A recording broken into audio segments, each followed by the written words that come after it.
Welcome to our second session of Marriage Matters. We're so excited to bring to you guys another frank conversation with some ladies who are married or in really long term relationships and hopefully getting married.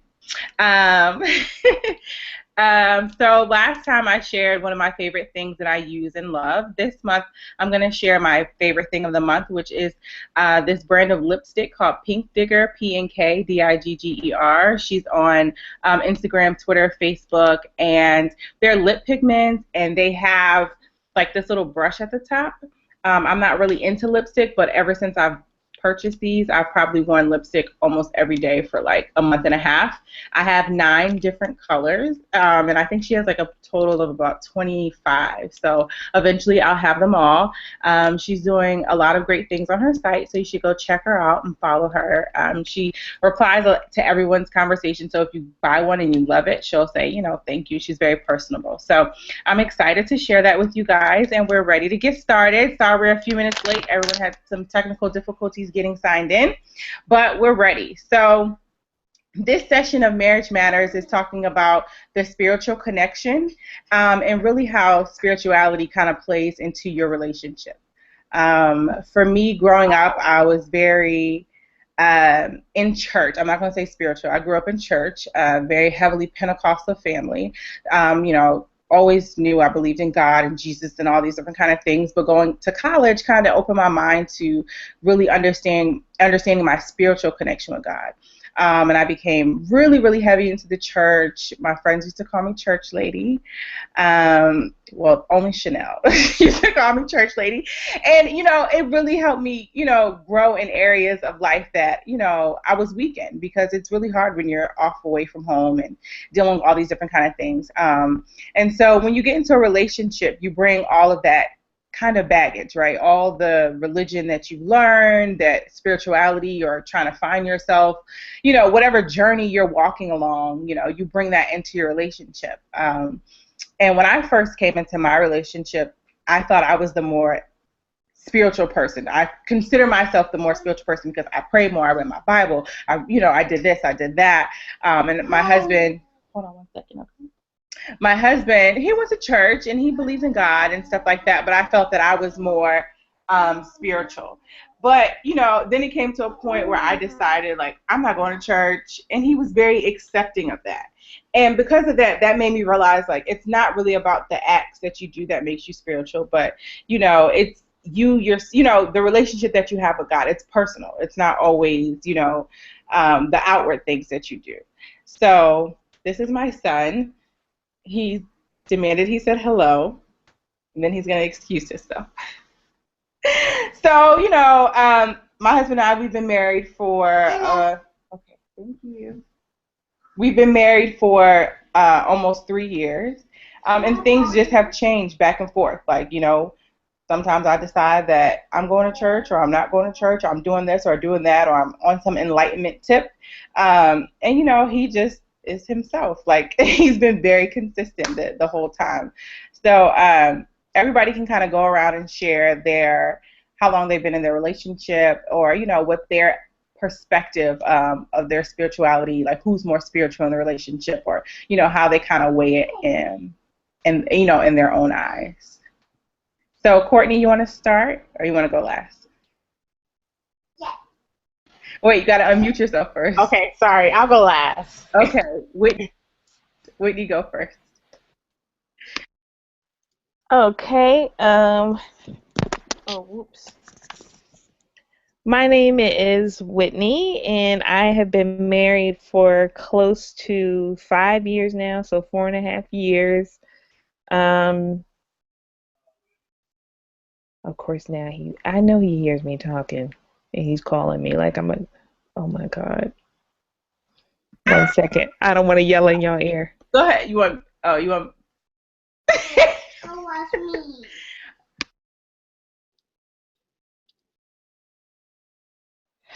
Okay. So anyway, um, I'm back. So we actually, my husband Jay, his mom is actually a minister. He's always grown up in the church, and so that was very attractive to me because my previous boyfriend really wasn't spiritual and wasn't really into that, and that was a big well, later on it became a bigger issue for me. So, my husband, when we started dating, we, would go to church together. If I was nervous about something or anxious about something, he would encourage me, pray with me. And so that was like, oh my gosh, like I was totally missing that with my previous boyfriend. So um, we've now, he's actually joined my church that I grew up in because we live in Baltimore now. He's from DC. So he's joined my church. We just got our son christened. We have a very good relationship with our pastor. And they're actually like, our pastor's kind of young, so he's like part of our social circle now. So yeah. And is that what you were looking for, Bernice?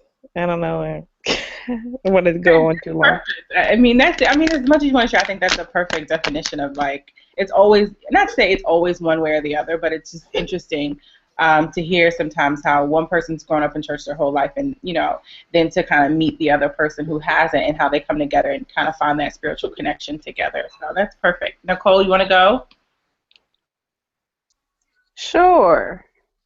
Okay, so I'm Nicole. I have been with my fiance for 4 years. We've been engaged for 6 months.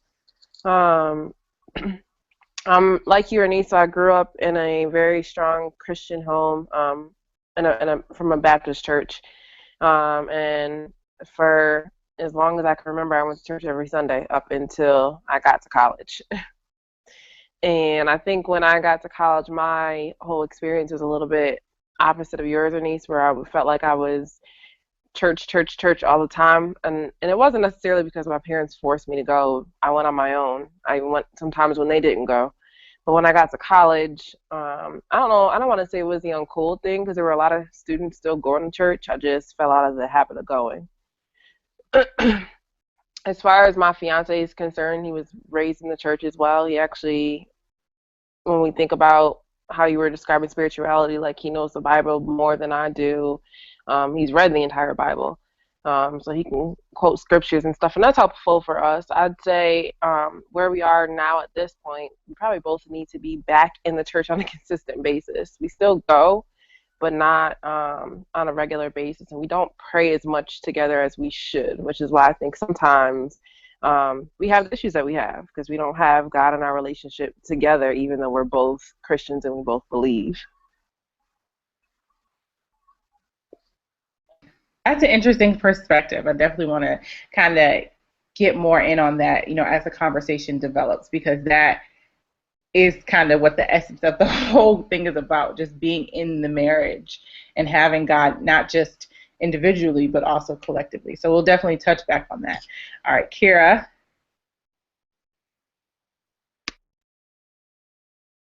unmute yourself.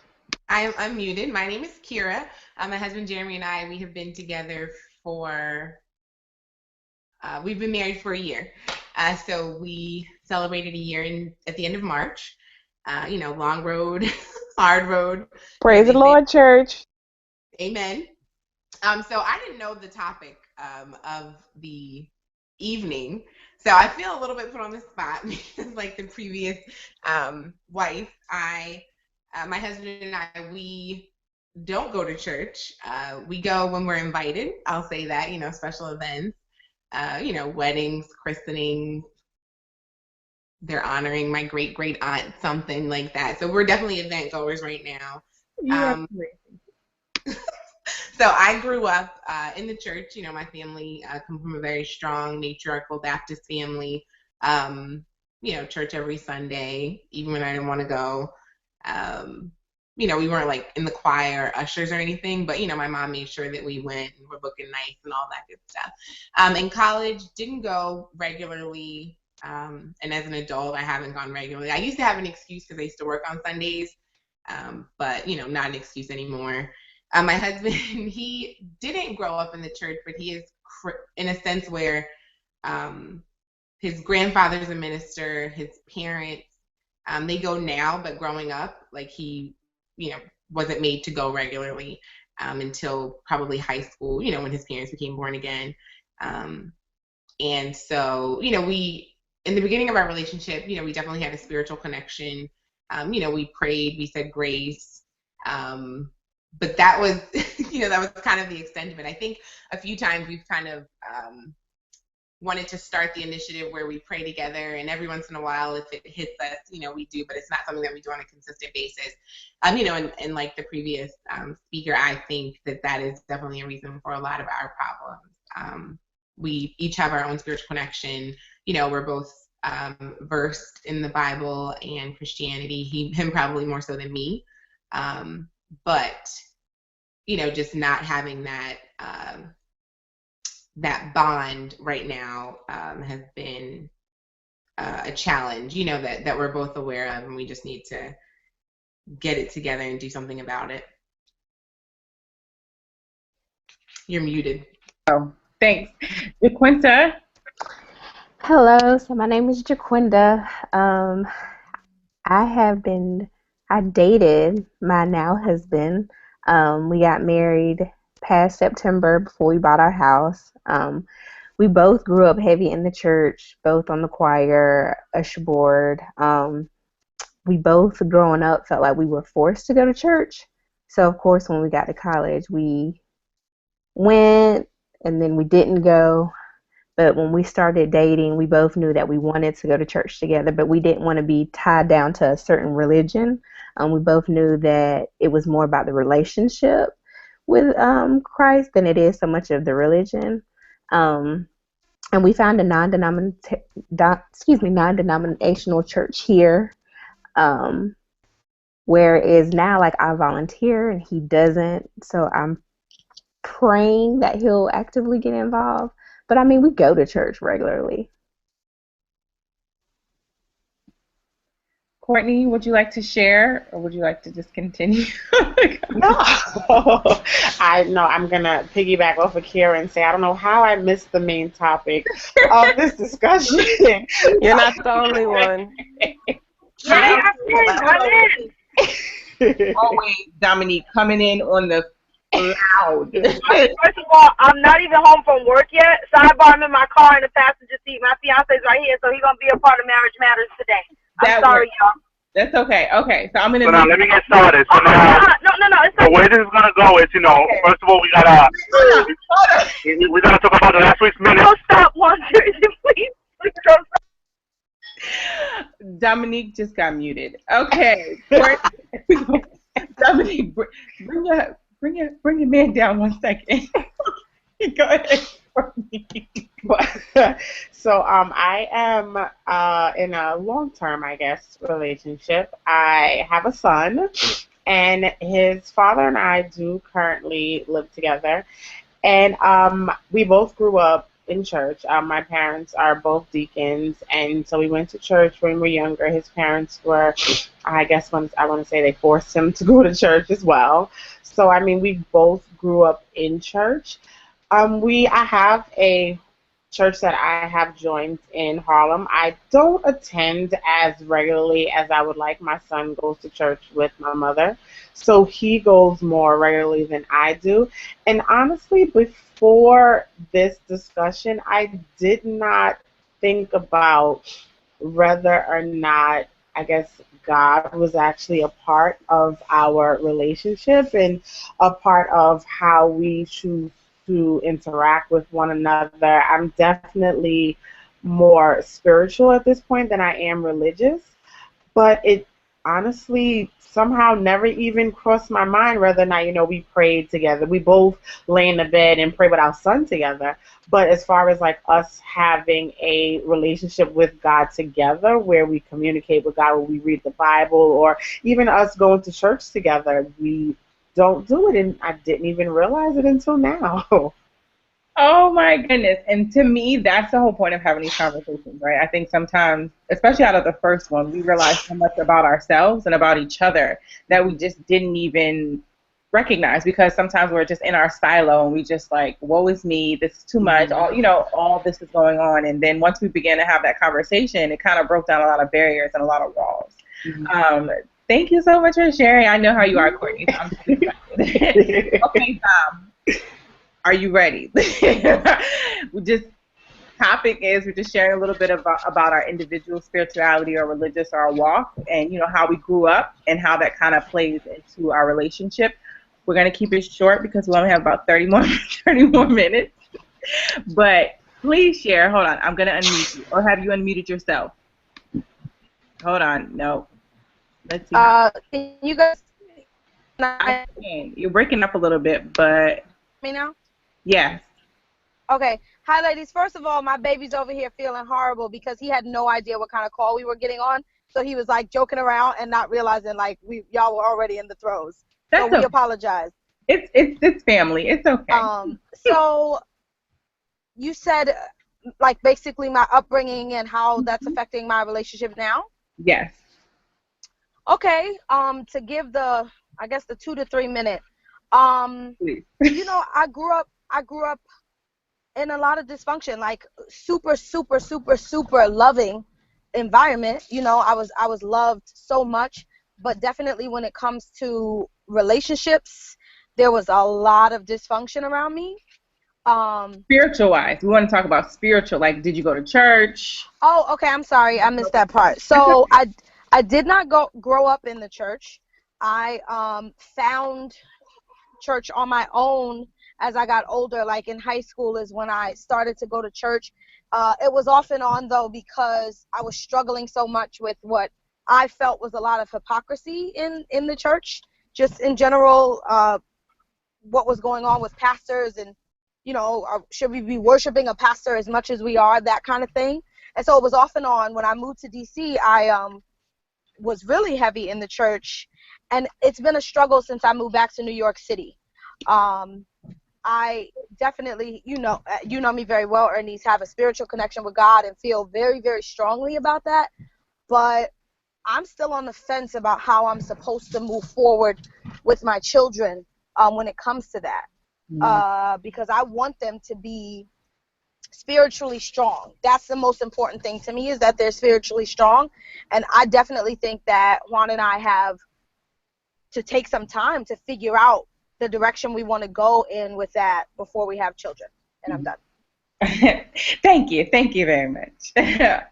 So, I mean, so much has come from this conversation that it's really kind of takes on a life of its own. Like, I have things that I definitely thought about talking about, but it's kind of taken on a life of its own. And I think looking at how Courtney thinks about it, like, I recognize that our relationship with God together hasn't been strong, but when I try to discuss it in that way, it's kind of like, that's you, this me, do you. You know what I mean? Like, it's not like a gun-ho, let's read Genesis to Revelation together. I don't think it's always anti, but it's just always, and maybe honestly it's because I come off as very judgmental in a way. Like, I can accept that. That's been my upbringing. Not to blame anybody, but that's how, I'm very, I can be judgmental at times. So he attended a church that I did not think was great, and I'd just be like, bah, you go to that church, they ain't even that, you know what I mean? Like, that, I come off as very aggressive, like, they play too much in that church, all them people join, don't nobody even be involved. Like, and he probably like, don't nobody want to go to church with you, so I can kind of see somehow how there's a little bit of, I want to be down with her niece and her spiritual walk. And a lot of it is also, I am all over the place. Like, I have completely recognized that I am all over the place when it comes to everything. And my husband's the exact opposite. Like, he's been on the same job since he was 19, worked for the same company, doing the same thing, moving up in the ranks, very corporate, very, focused, very, 1, 2, 3, follow steps. And I'm like, I want to be a nurse. I want to be a lawyer. I want to be a producer. I want to be a musical. And I'm just all over the place. And I think that is in my spiritual life, in my personal life, that's how I am, and I think that's also how I am in my spiritual life. I love God, like, that's never a question. But some days I'm like anti-church, and then some days I'm just like, we gotta go to church, or I'm never anti-Bible. I'm always praying. Like, if that's one thing I feel like I'm very strong in. I pray for people all the time. Like, that's something I'm really, strong with. But, like, when I start reading these enlightenment books, I'm just like, am I really being brainwashed when I go to church? Should I really be thinking I just have all of these mixed feelings and emotions. And my personal spiritual journey has been very all over the place. And I can credit my husband to say that he's very patient with me. So when I was at first, I was at the point where I was like, I'm not putting my son in church. I don't want him to be brainwashed. I don't want him to become like I was and then have to undo all of those things and find God for yourself. But then I had to think back also and feel like I did have a very strong foundation, despite some things not being perfect. It also gave me a strong foundation to build off of. And then I decide, okay, I want this, I want that, I want to, feel this way, or I want to believe that or not. But I needed that strong foundation. So, anybody else can kind of share what they want. But this conversation just also makes me very reflective of who I am as a person, and it makes me see that, I can't really judge anyone in their relationship and their spiritual walk, because I ain't right. I'm a mess. Anybody want to chime in? Is that a hand? Kira? No, I just dropped my iPad. Oh. Okay, I'll chime in.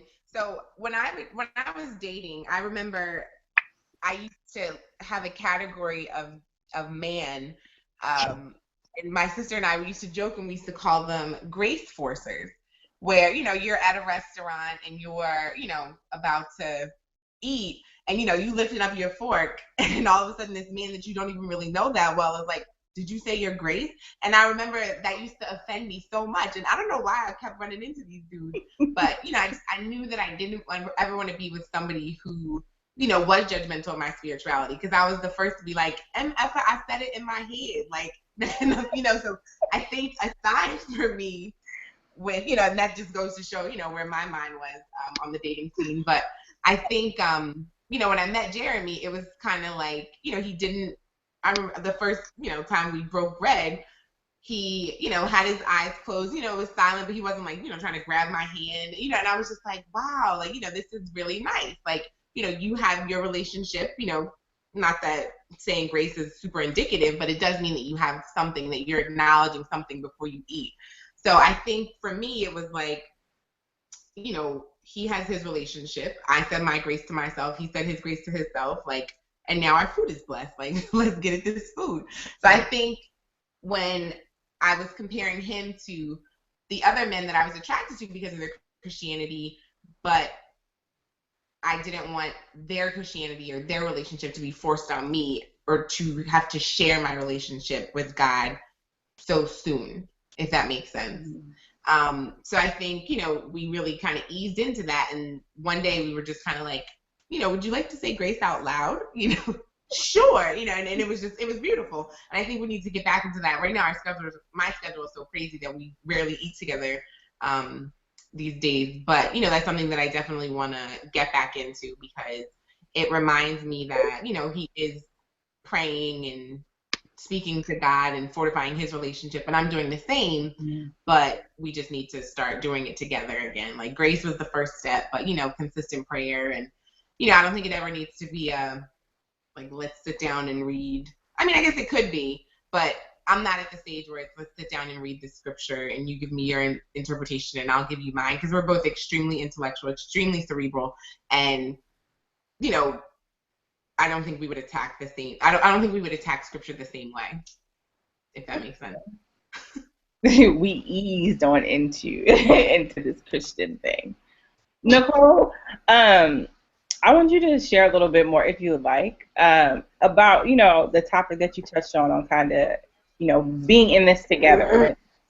I'm real spiritual, you're real spiritual. Like, let's be spiritual together. Like, and how do you kind of see that happening? Without it being pressure, like without you pressuring him to get on your schedule or you to get on his schedule, it's kind of like, how can that thing become natural? I think our biggest hurdle right now is finding a place that we both want to worship and together. That's our biggest hang up. And I think because we can't find, or we haven't found that common ground, we just don't want to. Like, we just rather not. The battle of going from church to church to church. I was a member of the same church pretty much my entire life. And then bouncing around, it's difficult. Mm-hmm. We had a church that we were going to in Dallas, and it was a little far, but I enjoyed the church so much I was willing to drive the 40 minutes every Sunday there and back.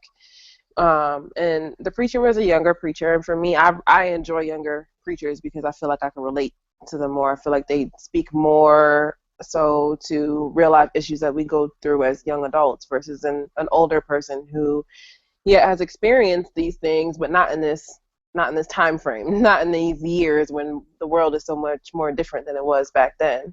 So I enjoy that, but he enjoys a more old school, more reserved preacher. I don't want a preacher who's going to be scared to talk about sex. I don't want a preacher who's going to be scared to talk about, how you how you should tithe and what the Bible says. And I'm not, I really enjoyed the preacher that we were seeing, but he didn't. So that was a big stop for us, like a halt. And my parents go to a church here, and he really likes that church, and I'll go, but I just don't enjoy the word as much there at that church. I don't feel it, and it's too big for me. I like small, intimate, homey churches where I can get involved with the youth and feel like I'm being a blessing to somebody else. I can't do big, huge environments. So that's our biggest hurdle, and I don't know how we're going to get over it. I really honestly don't. It's hard, yeah. Finding a church, I think, is probably one of the hardest things to do. Courtney, how did you decide on the church that you go to in Harlem? How did you decide, like, this is the church I want to go to, I'm going to join? Myself. Okay, I unmuted myself. I went to the same church that I was pretty much born in until I came back from college, and my cousin actually had her daughter christened. I went to her christening, and at that time I was looking for another church, and after the christening, I never left. I love my church. I go to FCBC, First Corinthians Baptist Church. I love my church, and just because my schedule is so hectic right now, I haven't been able to get there as much as I want to. But just in listening, oh no, I need to find the charger. Just in listening to everybody else's conversations, I'm like thinking, okay, I want to be able to incorporate the spiritual side, but for me, going to church or saying I'm going to be able to go to church every Sunday or even most Sundays isn't possible.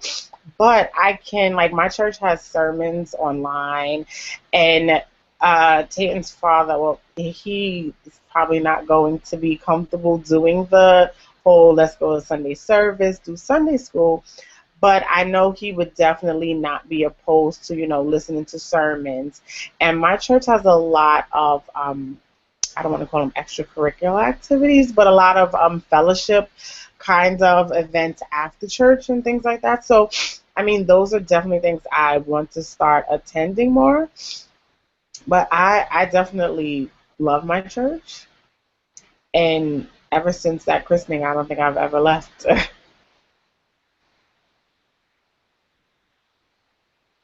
Let's see.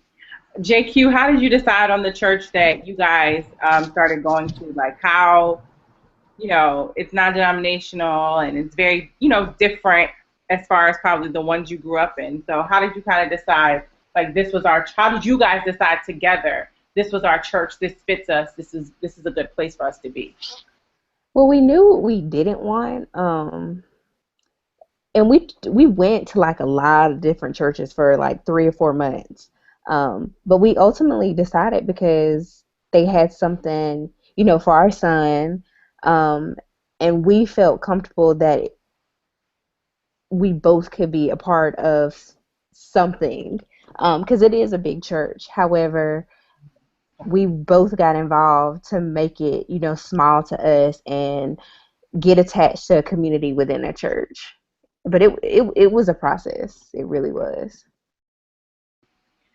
Dom, are you and your fiance the same religion? Oh, let's see if I can unmute you. I think I'm unmuted. Can you guys hear me? Yes. That is a complicated question. No, not necessarily. No. And I actually, I think I saw that your name popped up as, is it Jaquinda? Mm-hmm. yeah, okay, so when you were speaking, I was just about to kind of pose that question for the group is, is anyone else in that situation where you and your partner may not necessarily practice the same things or believe the same things, but you're on the same page in every other regard? What's the blueprint for that? Great. That's why I really wanted to have Stacy on. Stacy definitely would have brought a lot to that conversation, but she couldn't make it today. And I think that may be a question we have to bring up later, because I think that's something that brings a whole different dynamic to the spiritual connection, right? It's hard enough to connect spiritually as, being the same religion, both of you guys believing in the same faith, willing to attend the same church. But when you have to merge those two different things, it becomes what's more important. Who I don't want to say who's more important, but it definitely becomes a battle in itself. So, I mean, how have you guys gotten through it so far? Like, have you gone to his church or his, place? Yeah, so we we did have conversations about it very early in our relationship, like probably before we even talked about marriage. And I think part of what has gotten us this far is that he was very much like, because he is a lot less spiritual than I am, and not as in touch spiritually as I am, he was very much like, it's your show, and I had to respect that. Very much like, what you want us to do when it comes to our children is what we'll do.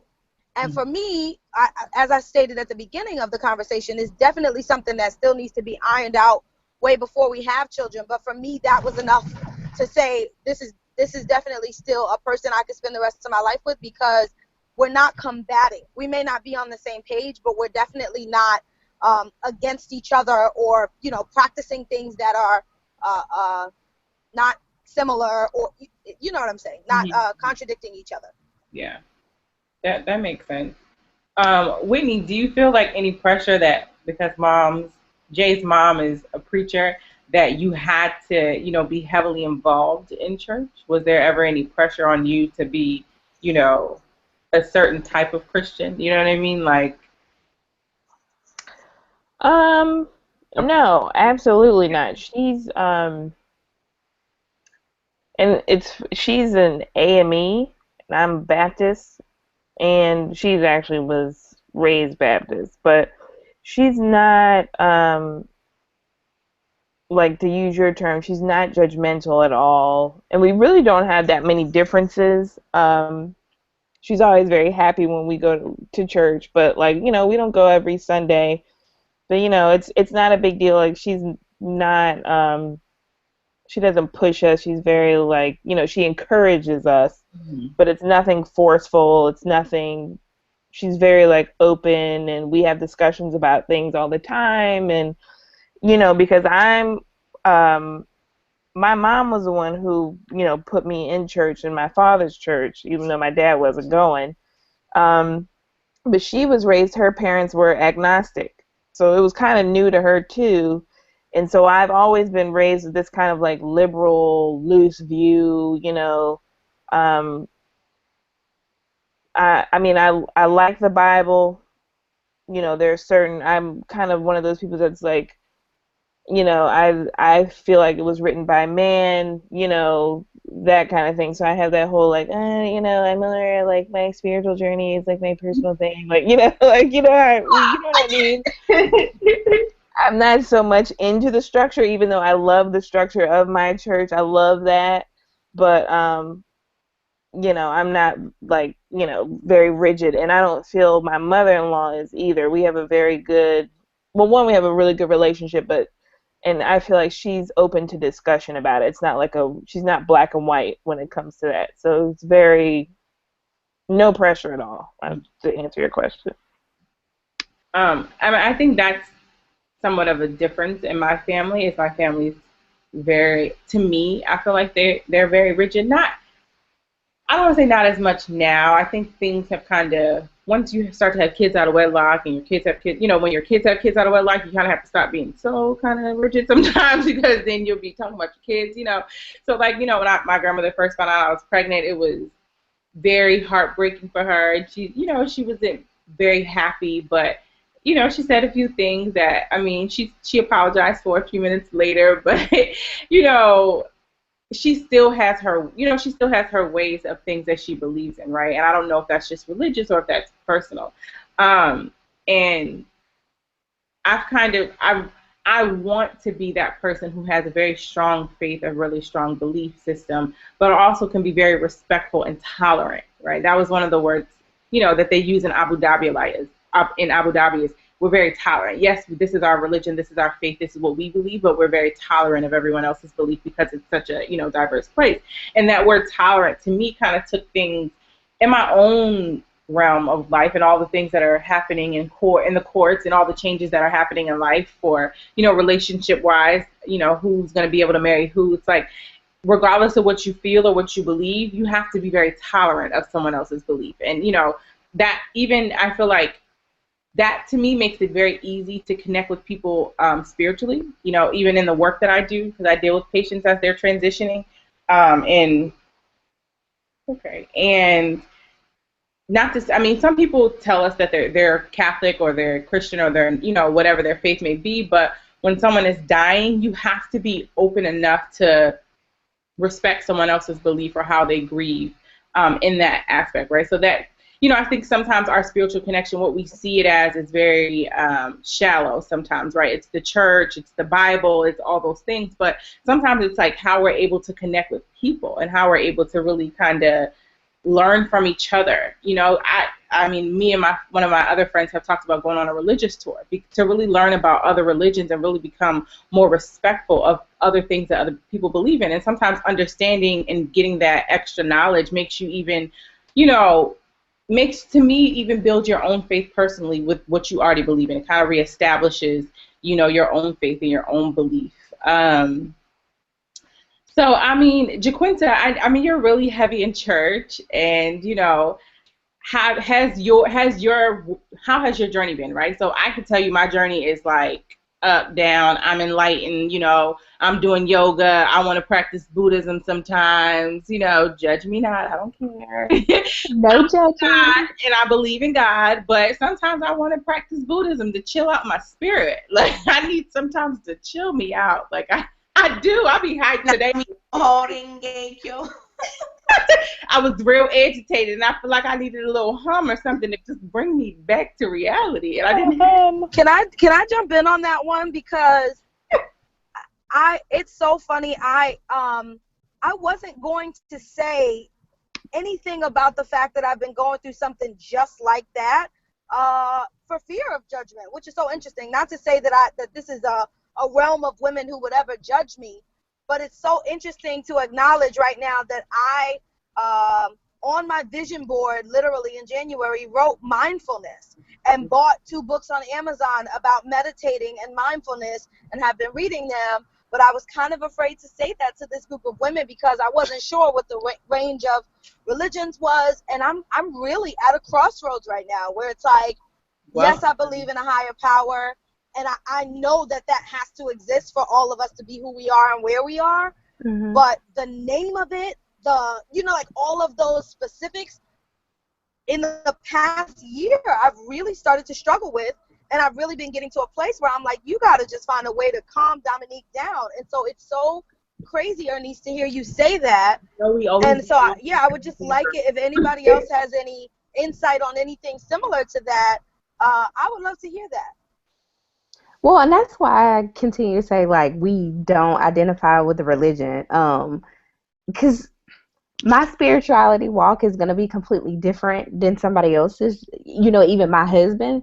And I'm watching him walk it out just as he's watching me walk it out. And Ernest, I agree with you. I'm starting to do heavy meditation because, sometimes when I open my Bible and read my daily bread, I get filled, but I don't get full. So for me, I take my spirituality a step further and I meditate. And sometimes I have to come back and read it. Or, sometimes I just have to go sit in a quiet corner and, do self-talk and find out what works best for me. But that's why a long time ago, I decided to step away from religion and what it's supposed to look like in society. And we've got backlash from our family, but I mean, it's what works best for my family, my household. Exactly. I think that's most important. That making it personal. I mean, like I said, my journey's all over the place, so I definitely can't judge anybody and talk about anybody. But I definitely have become like this, and not even just saying yoga. I finally understand why yoga is a practice and not like an exercise. It's mental. It's like spiritual. It's physical. It's everything wrapped into one, and it really takes you to a different place because you become so in tune with your body and with yourself. And so, I think our generation is a little bit more open-minded to not just being I'm Baptist, I'm this or that. It's like I know what I believe in, and I'm very no one can change my belief system, but I am open to understanding and maybe learning different practices that may help me holistically, because meditating has really helped me from cussing people out. Like, I have to be real. Like, that's who I love to cuss people out. That was my thing. My friend. I can confess my sins, and I don't do that no more. I don't. Not even to my husband. Like, because I was just telling Courtney when we were at her house, we had a little disagreement, and he really had taken it up a notch, and I had to just say, it isn't worth it, Ernest. Don't go backwards. And that was a big step. I need some of that, honey. I need some of that. That was a big step for me because I goes off, and it just you can't say in one respect, this is who I am, this is what I believe, this is the how I walk, but then you cutting up and cussing people out. You can't do that, and you really don't know who you're cutting up with. Like, I've learned to not do that as much because when you act ugly, you don't know who knows who or who's in your presence. Because I've definitely cut off somebody one time when I was in undergrad, and then when I got to the hospital, he was in the elevator with me, and I was just like, Jesus, that was you. That was you. That's real, though. That's real. I'm going to cut you off, Jesus. Like, those kind of situations, that is real. And it's like, that's why I said in the past few weeks when I ran into someone on the bus in Dubai. Like, you just don't know who's watching or who's looking at you. And sometimes people look at you and they want to see how you're going to react. But I also never want to be that person who people think, like, I'm just all holy and I'm just so righteous and all I do is pray every day, because no, I be on social media watching y'all. Like, that's what, like I want that, like, that balance to where people understand, like, okay, yes, I have a strong faith. Yes, I believe, but also in my belief, there's doubt. I doubt myself all the time. Like, I had a really rough moment yesterday, and I had to text, two of my friends. Like, one was my boss, and then one was like one of my really good friends, and they had to really kind of just talk me into, like, calming down, like, bring it back in. You know what I'm saying? Like, sometimes your mind begins to start leaping 10 steps forward. Like, you begin to think of the what if, and you just kind of get lost in it. And so the book that I'm reading now, which I've been reading for 2 months, which is not good. I said I was going to read it in a month, but what is the name of this book? Because it literally, every time I read a page, I write a blog, because it's that good. Like, it's probably one of the books that I'll probably have to read again and again. Hold on one second. Oh, The Power of Now by Eckhart Tolle. You see people on social media post about books, and so somebody posted about this book, and I started reading it, and it really, one of the things I feel like that it's taught me, and not even halfway through it, was living in the present. Like, if it doesn't affect you, like, right this second, who cares, right? So, like, today my anxiety was so high about something that I couldn't control, but, like, every little thing after that just took my anxiety higher and higher. But in reality, like, it wasn't that serious. Like, if I actually lived in that present moment, those things that were aggravating me weren't affecting me. And so, to me, I feel like kind of coupling that spiritual walk with reading a book, or books that kind of talk about spirituality may help in the walk. Like, I can't convince my husband to read a book. Like, I want him, I'd be like, oh, you got to read this book, it's really good, blah, blah, blah. But when I begin to share things from my book, it seems like he's not listening, but then I'll overhear him say it to his friend. So they do be listening. Don't take my stuff. Right. I was like, I told you 3 years ago. Like, why are you sharing that? Like, that's something that you originated. And that's, but to me, I think that's the spiritual connection, right? Like, even though they seem like they're not listening and they don't hear you, they are actually listening, and they actually hear you, and they may be applying it. Feeling. No. That's plagiarism. Creating your stuff. I know, I'm just kidding. No, but for real, I just but I think I like what Kira's saying about like not pressuring me to pray or not pressuring someone to like, what did you call them? Grace forcers. Grace forcers. Like not being a book forcer or a prayer forcer or a church forcer. Like just, I call them prayer pressurers because that's happened to me before, but it wasn't a guy, it was a woman, and I was like, dude, mind your business. Worry about yourself.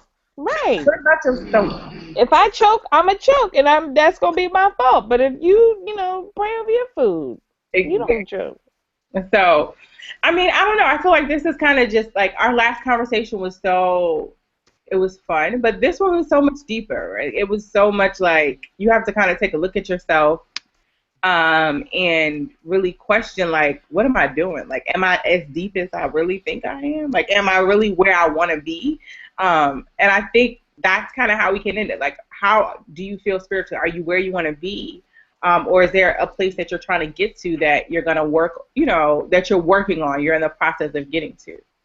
20? I think, Jeremy and I had a major hurdle, and, I'm just going to say this as a lesson, one of those, what is that one song, Tomorrow? So the pastor that married Jeremy and me, was a friend of mine, a really good friend of mine, and he passed away, and so I was always saying, like, I'm going to go to your church, I'm going to go to your church.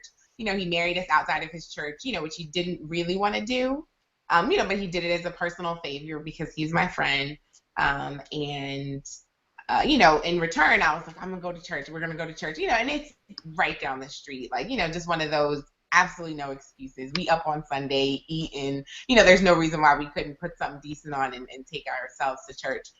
So he passed away in January or December, 8-9 months after he had married us, and I had not gone to his church. And I think the level of guilt that I felt really, just kind of threw me for a loop. So I think that's where we're reeling right now, where we were going to start our going to church that we never did, and who's to say like that we would have or that we wouldn't have, but, just one of those things that's not an option right now. So I will say the importance of, not putting it off until tomorrow. I know the other young lady on the call was saying like, we need to do this, but we just haven't done it yet. Like I'm in no position, to do anything but share my story, my tomorrow story that didn't really work out for me. So I will, corner Jeremy when he comes in and, and really talk about, what we're going to do and how we want to move forward. We don't have to make any decisions now, but just to open up that conversation again. So That's deep. I ain't know all that. That's deep. Dom, do you want to share, like, where you're going on this road, this spiritual road? I mean, because I think you're kind of where I am, where I'm reading and I'm praying and I'm still believing, but I also want to get to somewhere else. Like, and I don't really know where that is, but yeah, going by myself. That's the first thing. Is that so much of me. I have this big personality, and so much of me involves other people, and I think that that's a big part of the reason why I always feel stressed. Like when I stop and think about my life, girl, my testimony. Like I am so blessed to be where I am, to have accomplished what I've accomplished, overcome what I've overcome. But then I shouldn't feel the level of stress I feel every day. Like if I can say, I love my fiance, I love my job, I love my life, but then feel like I have high blood pressure even though I don't, that's a problem. And it's something that I have to sort out. And so where I've started was literally just ordering the books. So, like I said, I ordered 2 books that talk about meditation and mindfulness. And right now I'm reading the first one. and I'm, allowing myself to take it one step at a time, because that's the other thing about me, right? Like when I decide, I'm like, oh my God, okay, mindfulness, that's the thing. Like, I'm all over the place. And so I'm like, okay, that's what I got to do right now. Okay, girl, get up and meditate. Like, and I'm just like, whoa, you got the book, read the book. Okay, once you finish reading the book, you might be able to sit down and do some on your heart. But in the meantime, read the book. And it's just like really training myself to do that. And it's really hard. It's like hard for me to live on, which is what you just said. Like you talked about that. And that's a big part of it, is me learning to be like, but my life right now is kind of good. Like, okay, the stress will come and things, everybody, we're all ever changing and growing, but like living in the now and being like, wow, this is amazing, is something that I really need to practice it, or I'm going to take myself over the edge. Yeah. Courtney, what's next in your spiritual walk? As everybody is talking, I'm thinking, and I'm like, okay, so I'm gonna do A, I'm gonna do B, and I'm gonna make him do it with me, because that's the kind of person I am.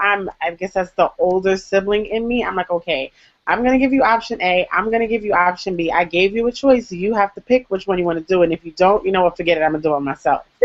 So I think that I'm listening to not being a grace pusher and not being a Bible pusher. And I'm like, okay, I got to take a step back and just chill for a minute. I definitely have to work on my own spiritual journey. I'm getting so much better at not complaining and being more grateful and just being happy with where I am.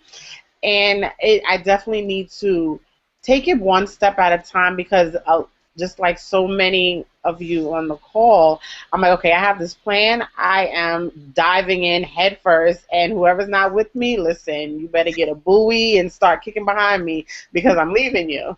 But I'm definitely going to take it one step at a time.